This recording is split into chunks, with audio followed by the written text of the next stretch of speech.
Hey everyone, welcome back to the Daily Gold Podcast. Dave Skarica of AddictedToProfits.net is with us.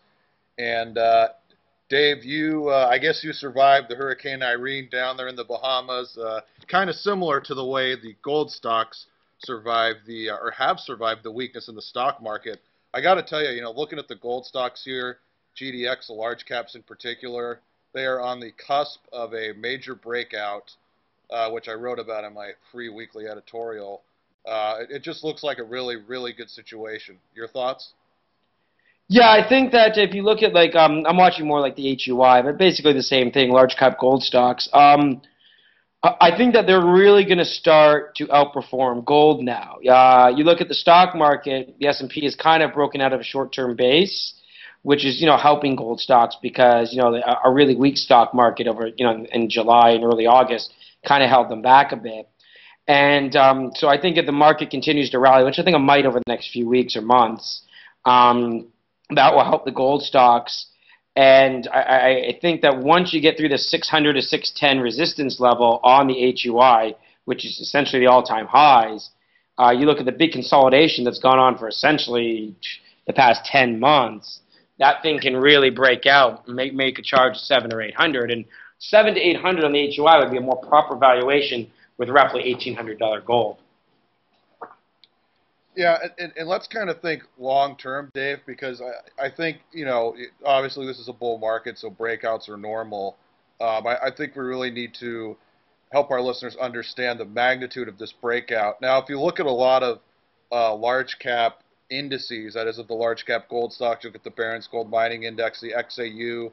I mean, you look at the peaks from 2006, 2008, and then 2009 and 2010. I mean, I don't know. It depends on the index you're looking at, but in most cases, you could say that the 2000, I'm looking here, the 2006, 2008, and 2009, those peaks were very similar to the peak in 1980 or 1981.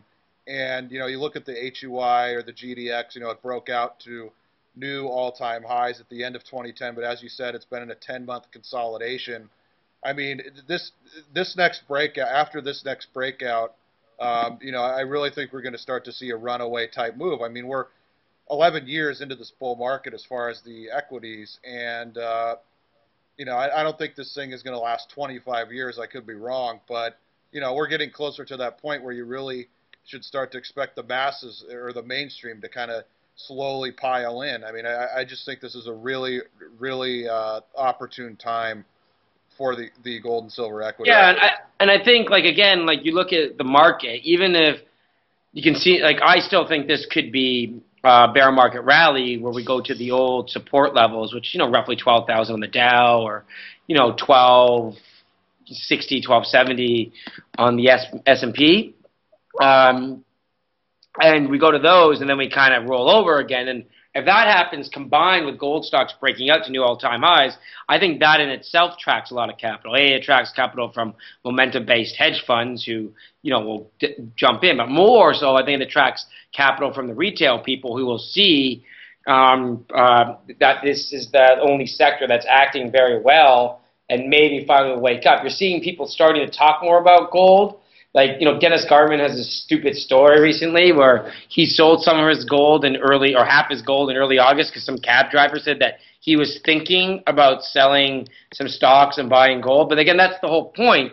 It's really not the 1929 shoe shine boy moment because the guy's thinking about it, And that's where I get, living in the Bahamas, I do get to talk to a lot of tourists and stuff, and that's what you get is that when you talk to people, they know that something's wrong, and they'll talk about gold or precious metals, and it's always they're thinking about buying. And I think this next move will cause them to buy, And then, for example, a lot of really smart people I know who maybe are smart in other facets but aren't, investment or precious metals experts, they don't want to buy gold because they think at 1,800 it's way too high and it's going to crash. And I think that's a good sign because the fact that I hear that from people, not kind of this universal acceptance of it as an investment, is a sign that you still have enough negative psychology, and basically means buying on the sidelines for it to have a big move at some point. You know, because then those people will become believers at some point and pile in and push the price higher. And Dave, you mentioned Dennis Gartman. Throughout the length of your answer, I see a news story here from Bloomberg. Dennis Gartman, he bought gold, but that was at the beginning of your answer, and then he sold it again towards the end of your answer, and now he's thinking about getting back in again. So, He gets, okay, I'm just making a joke there. That's not really true, but I mean, his kind of nonsense, with this, basically this hyper trading, as I like to call it. I mean, it's really ridiculous how often he's followed by the media. No, I agree with you. I think it's really, really ridiculous how often he's followed by the media. And like I remember I met someone recently who was like commodities guy, or not commodities, but someone who kind of did trades, and he's like, Gartman's great on gold, and I was like, what are you talking about? And then he buys gold in pounds and all kinds of other nonsense. I'm not going to get too much into it, but no, I just think like you look at again the psychologies. I don't see what he's talking about, that there's this big bubble in gold and and everyone's in. I see kind of this belief that that the gold price is too high or it needs to correct, or like I said, a lot of people are thinking about getting in and not quite in yet. And I think where the real value in the sector are the juniors. Yeah, it's easy for me and you to say that because we're kind of own a lot of these companies. But you look at the CDNX. I know the CDX is not all gold stocks, but it's the majority of it is resource and precious metal stocks, and that has not moved anywhere near the HUI or XAU off its lows. But usually it tends to outperform when you get into that fall, late third to fourth quarter kind of time frame. Like last year, from like September to the end of the year, it went up 50%, the CDNX. So I think definitely those stocks can really, really begin to move in the next, probably by the end of October and into the end of the year. So those, if you have a good juniors that near production or have ounces in the ground and are growing them and quality management, I think, and for some whatever reason they're lagging, I would definitely look at those companies here because I think they'll play catch up. And we've seen a few takeovers recently, and I think we're going to see a lot more consolidation in the fourth quarter of this year.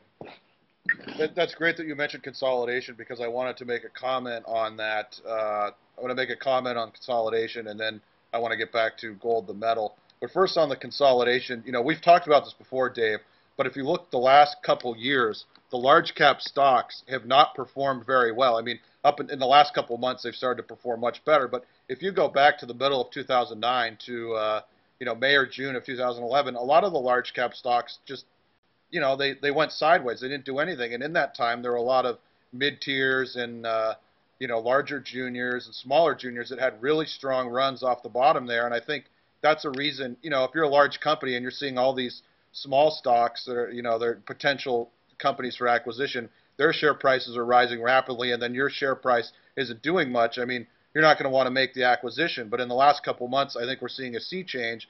We've talked about it. The large cap stocks are starting to outperform.